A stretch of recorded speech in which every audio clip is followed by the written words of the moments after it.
बिस्मिल्लाहिर्रहमानिर्रहीम, अस्सलाम वालेकुम। तो साथियों, जिस तरह कि आपको पता है कि पीएमएस अनाउंस हो चुका हुआ है 2021 वाला, और लास्ट डेट है 28 मार्च 2022, 2022 28 मार्च। उससे पहले पहले आपने अप्लाई करना है और पोर्टल ओपन हो चुका हुआ है। Online apply step by step तरीका देखेंगे। इस वीडियो को एंड तक ज़रूर देखिएगा, इसमें आपको मिलेंगी बहुत सारी इंपॉर्टेंट टिप्स ताकि आप इस इम्तिहान में कामयाब हों। तो चलिए देखते हैं। आप जो भी ब्राउज़र यूज़ करते हैं उस ब्राउज़र में आप चले जाएँ और पीपीएससी, अगर आपको वेबसाइट का नहीं पता तो सिंपल पीपीएससी लिख लें।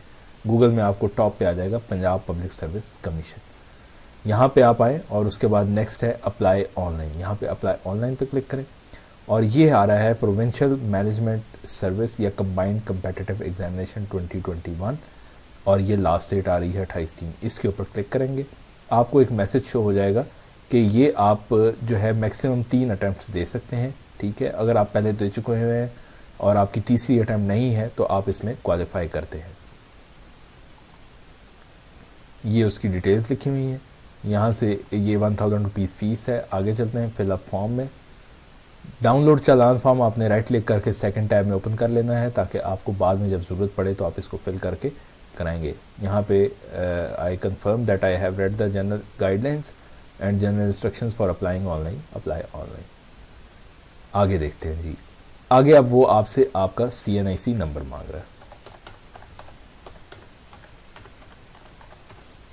उसके बाद यही CNIC नंबर आपने विदाउट डैशेज लिखना है।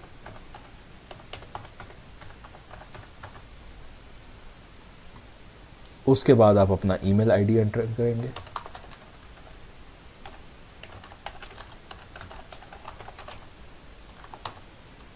और मोबाइल नंबर एंटर करेंगे।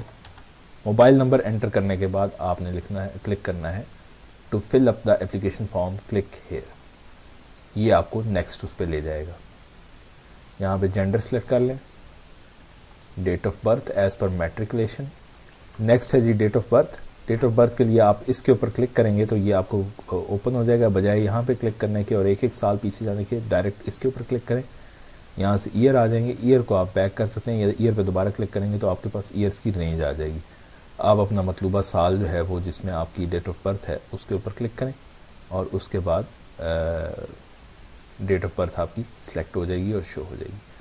Are you government employee? अगर आप करंटली गवर्नमेंट एम्प्लॉई हैं, रेगुलर गवर्नमेंट एम्प्लॉई हैं तो येस कर दें, अदरवाइज नो कर दें। नेक्स्ट वो पूछ रहे हैं do you claim to be a special person?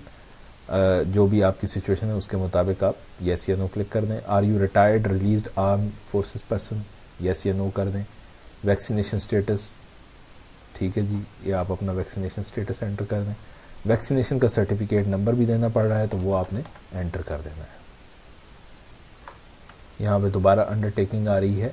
I hereby undertake that the details mentioned in the form are correct and will be liable for rejection of my candidature, legal action if any discrepancies are found on my part later on. ठीक है जी, तो आप अपनी सही information दे देंगे। ये आपके पास पूरा ये फॉर्म ओपन हो जाएगा। यहाँ पे आपने सबसे पहले अपना जो है पिक्चर अपलोड करनी है, तो पिक्चर अपलोड करते हैं। जहाँ पे भी डेस्कटॉप वगैरह में आपके पास पड़ी हुई है वो अपलोड कर दें। अपलोड पे क्लिक करेंगे, पिक्चर अपलोड हो जाएगी। उसके बाद CNIC की पिक्चर अपलोड करेंगे, वो जहाँ पे भी आपके पास पड़ी हुई है वो पिक्चर अपलोड कर दें।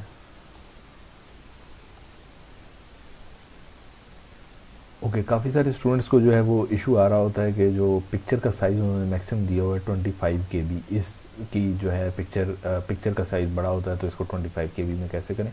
तो उसके लिए आपने नेक्स्ट टैब में ओपन करना है और लिखना है पिक रीसाइज। यहाँ पे picresize.com के नाम से एक वेबसाइट ओपन होगी, इसके ऊपर क्लिक करेंगे।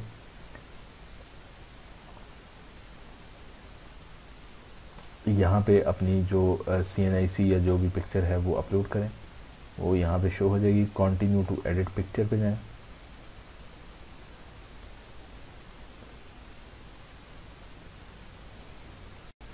ओके जी, तो ये इस तरह से आपके जो पिक्चर है, जो भी आपकी पासपोर्ट साइज़ पिक्चर है या CNIC कॉपी है, तो वो इस तरह से ओपन हो जाएगी। यहाँ पे इसके आप नीचे आएँ तो रीसाइज योर पिक्चर आ रहा है, 25% स्मॉलर कर दें या फिर आप कस्टम साइज़ भी दे सकते हैं और जिसमें आप विड्थ लिख दें 200। ऑटोमेटिकली वो हाइट भी सिलेक्ट कर लेगा, या आप इसको परसेंट में कर दें या पिक्सल्स में कर दें। तो 200 इंटू 210 जो है वो कर दें साइज़, और यहाँ पे आप बेटर रहने दें क्वालिटी और इसको करें 25 KB। तो यहाँ पे आप क्लिक करेंगे I am done resize my photo. तो ये अब आपको ये बता देगा कि आपकी पिक्चर का जो साइज़ है वो 9 KB हो गया है। यहाँ से आप इसको सेव टू डिस्क कर दें, ये आपके पास सेव हो जाएगी। दोबारा अपनी एप्लीकेशन में जाके चूज़ फाइल,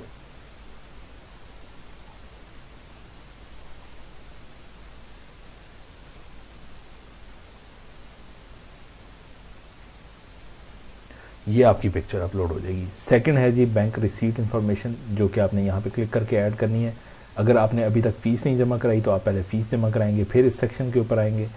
तो जब हम फ़ीस जमा करवा लेंगे तो उसके बाद यहाँ पे जाके 25 KB में उसका करके साइज़ उसको अपलोड करेंगे। बैंक रिसीट डेट लिखेंगे, जो भी आप जिस डेट के अंदर आपने वो जमा करवाई है वो आ जाएगी। रिसीट नंबर एक बैंक आपको इशू करेगा, स्टैम्प के ऊपर एक लिखेंगे, वो हो जाएगा। और नेशनल बैंक के अंदर आपने जमा करवानी है, और सिटी जो भी आपका कंसर्न सिटी है वो आप सेलेक्ट कर लेंगे, और फिर उस कंसर्न सिटी के अंदर जो है वो ब्रांचेस आ रही होंगी, जो भी आपकी ब्रांच होगी वो आप क्लिक कर देंगे, और फिर इसके बाद सेव करके नेक्स्ट पे आ जाएंगे। अगर आपने अभी तक फ़ीस नहीं जमा कराई, आप कल इसको प्लान कर रहे हैं कि फ़ीस जमा कराएंगे, तो इस सेक्शन को भी छोड़ दें और यहाँ पे पर्सनल रिकॉर्ड के अंदर आ जाएं। ऐड पर्सनल रिकॉर्ड में आपने अपना बायोडाटा दोबारा से एंटर करना है।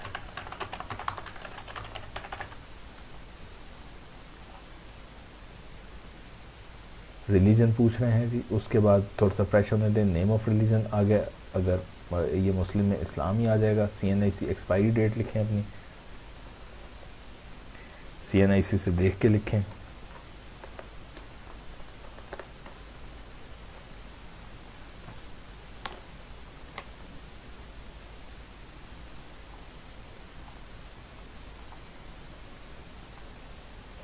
पोस्टल एड्रेस लिखें,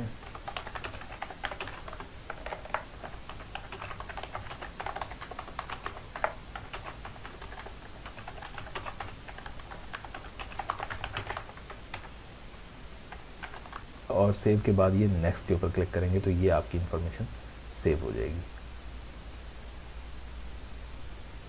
एजुकेशन रिकॉर्ड में आ जाएंगे। मैट्रिक, इंटर और बैचलर की आपने जो है वो एजुकेशन की डिटेल्स देनी है। Proceed further.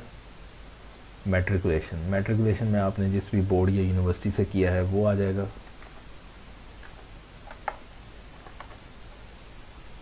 Federal board,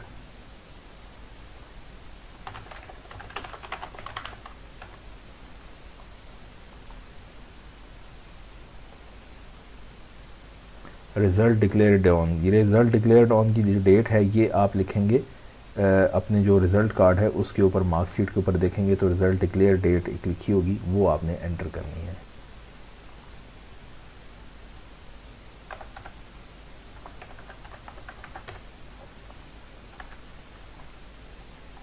education system आपका जो भी है, एनुअल है या CGP है, सेमेस्टर है, वो लिख देंगे। Marks obtained versus total marks. तो यहाँ पे आप देखेंगे कि ये आपकी तीनों समरी जो है वो बन गई हैं। यहाँ पे आप वेरीफाइड एजुकेशन डिटेल्स करके अगले सेक्शन में आ जाएंगे। Save information, next. अब आपकी ये सर्विस रिकॉर्ड का फॉर्म रह गया है, वो आप एंटर कर दें, और ऑप्शनल सब्जेक्ट का डाटा आपने एंटर करना है। जो कहीं पे भी अगर जॉब कर रहे हैं तो उसका एंटर कर दें, या पास में जॉब कर चुके हैं जितने पे टाइम पीरियड के लिए कर चुके हैं वो आप यहाँ पे एंटर कर दें। उसके बाद नेक्स्ट सेक्शन है ऑप्शनल सब्जेक्ट्स का। इसको आपने बड़े ध्यान से जो है वो करना है। ऐड करें, यहाँ पे आप ग्रुप सेलेक्ट करेंगे, जो भी आपका ग्रुप है, जो हमने 6-7 ग्रुप आपको दिखाए हैं, हर ग्रुप के सब्जेक्ट आ जाएंगे। ग्रुप A के अंदर जिस तरह की ये सब्जेक्ट हैं, और इसी तरह ग्रुप D के अंदर, ग्रुप E के अंदर, ग्रुप F, ये सारा करने के बाद आप यहाँ से जब आप फीस की भी इंफॉर्मेशन एडिट कर देंगे तो सबमिट एप्लीकेशन कर सकेंगे, तो ये आपकी एप्लीकेशन सबमिट हो जाएगी। तो इस तरह से इस प्रोसेस के दौरान अगर आपको कोई क्वेश्चन हो या आपकी कोई कन्फ्यूजन हो तो आप हमें मैसेज में लिख के बताइएगा, कमेंट सेक्शन में बताइएगा। हम इंशाल्लाह जो है वो आपके उसके ऊपर आपको गाइड करेंगे। Thank you.